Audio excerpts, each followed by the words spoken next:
আসসালামু আলাইকুম এভরিওয়ান, সবাই কেমন আছেন? আশা করছি সবাই অনেক বেশি ভালো আছেন। তো অনেকদিন পরে একটা নতুন ব্লগ নিয়ে আসছি। আশা করি ব্লগটি সবার কাছে ভালো লাগবে। তো এই যে দেখতে পাচ্ছেন, আমরা 4 বোন আমরা গিয়েছিলাম ফেনীতে কাজের বাগ ইকো পার্কে। এই 4 থেকে 5 দিন পরে আমরা গিয়েছিলাম ফেনীর কাজের বাগে এই ইকো পার্কটাতে।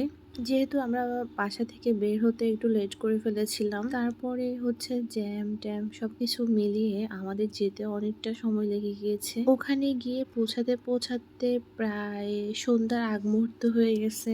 তারপর যখন আমরা টিকিট নিতে গেলাম, তখন কিন্তু আমাদেরকে টিকিট দিতে চাচ্ছিল না। কেননা সন্ধ্যার পরে মানে হচ্ছে যে মাগরিবের আজানের পরে ওখান থেকে সবাই বের হয়ে যেতে হয়, তার জন্য ওনারা আমাদেরকে টিকিট দিতে চাচ্ছিল না। তো আমরা ভেবেছি যে এই 15-20 মিনিটের মধ্যে আমরা যতটুকু ঘুরতে পারি আর কি, ক্ষণ পর্যন্ত থাকতে পারি, যাই হোক। তো আমরা ঢুকলাম, ঢুকে তো ভেতর দিয়ে দেখলাম যে কিছু পশু পাখিও আছে। এই যে বানর, তারপরে হচ্ছে যে খরগোশগুলোকে দেখতে কিন্তু অনেক কিউট লাগছে। তো যেহেতু আমরা সন্ধ্যার আগ মুহূর্তে গিয়েছি, তো এর জন্য কিন্তু আমরা খুবই তাড়াহুড়া করছিলাম। তারপরে এই যে দেখতে পাচ্ছেন কি সুন্দর কিউট কিউট পাখি, তোতা পাখি এগুলো। তো এখানে লাল কালারের আবার হলুদ কালারের পাখি, অনেক সুন্দর।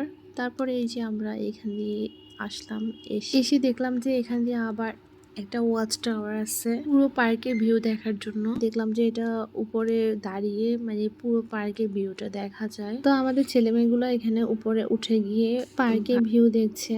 তারপর মোটামুটি শর্ট টাইমের ভিতর আমরা পার্ক থেকে বের হয়ে গেলাম। তারপরে দেখা হলো আমার হাজব্যান্ডের একজন পরিচিত, হচ্ছে সম্পর্কে মামা লাগে। তো মামা উনি আমাদেরকে আইসক্রিম খাওয়ালো। তারপরে ওনাকে জিজ্ঞেস করলো যে এখানে ফেনী ফুচকা কোথায় হবে। তারপর উনি আমাদেরকে আবার নিয়ে গেল সেই মানে বিখ্যাত ফুচকা ঘরে।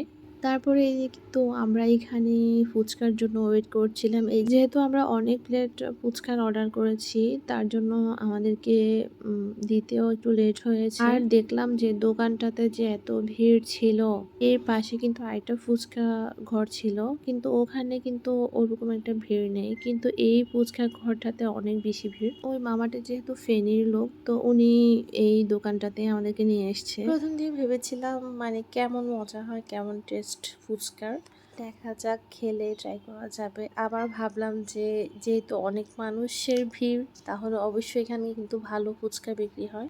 এবারে অনেকক্ষণ অপেক্ষা করার পরে এই যে সেই ফুচকা চলে আসছে। তারপরে এই তো আমরা সবাই মিলে ফুচকা খাওয়া শুরু করে দিলাম। ঘোরাঘুরির পরে আইসক্রিম খেয়ে তারপরে ফুচকা হাউজে, তখন প্রায় রাত 8:30টার মতো বেজে গিয়েছিল। তারপরে আমরা আমার বাবার বাড়িতে যেতে যেতে প্রায় রাত 9:30টার মতো বেজে গিয়েছিল। তো এই যে এদিকে সবাই ফুচকা টুচকা নিয়ে ব্যস্ত, সবাই ফুচকা খাচ্ছে।